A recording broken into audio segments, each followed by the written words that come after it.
Hey everybody, welcome to number two of This is What Winning Looks Like. I realized in my last video I didn't do a very good job of explaining what an Ironman is if you're not familiar with it, but it goes part and parcel with some of my thoughts on this, my whole endeavor anyway. The production value in these is not going to be super high. In all honesty, I wanted to go back and redo the last video, I think, about a dozen times, and I'm not sure the payback value in having 5 hours to record a 5-minute video is. So you're going to get it kind of raw, and you're going to see a lot of mistakes, and you're going to see a lot of questions of things that I don't answer, and some things that don't make sense, but this is kind of what I'm trying to really point out is too many times we try and polish everything until it is so perfectly perfect that it's beyond what we should ever really expect in real life. So you're going to get real life in some of this, mistakes and things that aren't uh, really what I'm super proud of, but I want to be very authentic in this and say kind of my thoughts and feelings and as we go along together on this. So back to what the heck is an Ironman. It is a swim, a bike, and a run. You swim 2.4 miles and then you bike 112 miles. And then to top it off for dessert, you run a marathon. And if the stories from antiquity are to be believed, the first person that ran the marathon to go back to Athens to declare the victory died in the effort. So I'm not sure how smart this is, and my good and sweet wife often tells me that this doesn't make a whole lot of sense what I'm doing, but I agree with her. It really doesn't in some sense. But this is, I think, the part that gets me. Again, back to, and the whole reason that I'm doing this is in part because of Becky's cancer.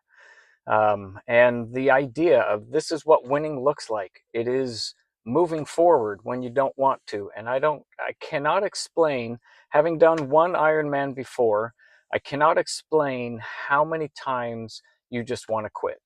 How easy it is to just stop. And that little voice in your head that just says, all you have to do is stop, and all the pain and all uh, the trial, the tribulation, and all of that goes away, and then it's just easy. But it's really not. It's such a fake and false voice that tells you that.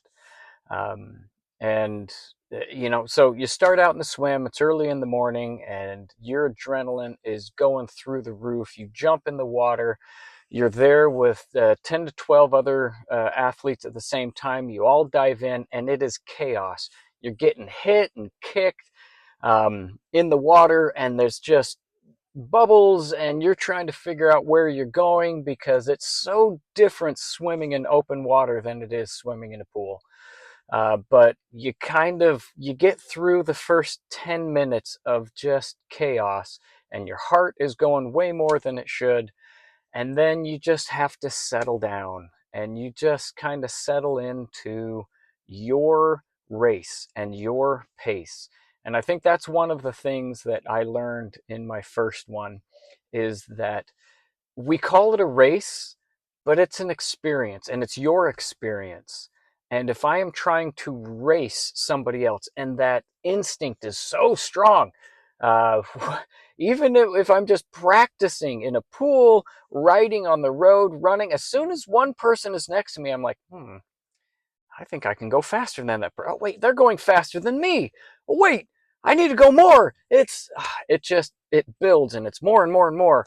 And so it is such a deliberate choice in this race to slow down, do your own thing, have your experience. And I'm going to talk about in another one what it means to be a champion. But that's a part of it. You have to figure out what it is for your race and what you are doing. Because if you are racing somebody else, you burn out, you crash, and you don't finish. And I had somebody ask me, in this objective, whether I'm chasing a podium or chasing the finish line, and I am chasing the finish line. I am happy to finish the race. It is a great thing. And for those that are bigger, stronger, and faster, I am in awe of what they can accomplish. And it really is amazing to see the human form uh, do athletic feats beautifully. That is not me, and so more power to them. But either way, I am not one of those people. I enjoy the finish. But so you do the swim, you get on the bike, and you just settle into a long day. It's a day of being outside, of seeing the beauty of nature, of enjoying all of the fans and the people that are around you.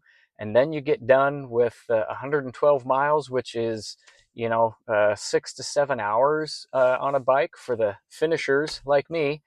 Um, and then you get to top that off with a marathon. And again, there's so many times that it just feels like it would be easier to quit, but you just keep putting one foot in front of the other.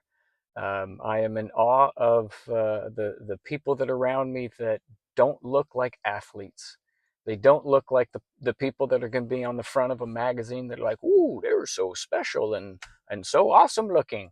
They're normal human beings that are doing their best, and they put one foot in front of the other and they finish. And it is so amazing. If you've never been to an Ironman, they always have somebody right at the finish line, and your number's on your chest. And as you get closer, they call out your name. And years ago, my kids um, would go down and cheer for a teacher that they had, Miss Pletzer. And we would go down as a family and cheer her on at the end of the race. And we, at one point, got down close to the finish line, and it was the first time I experienced this. And I heard them call out people's names. John McIntyre.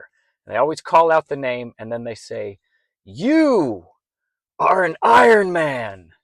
Jill McGillicuddy.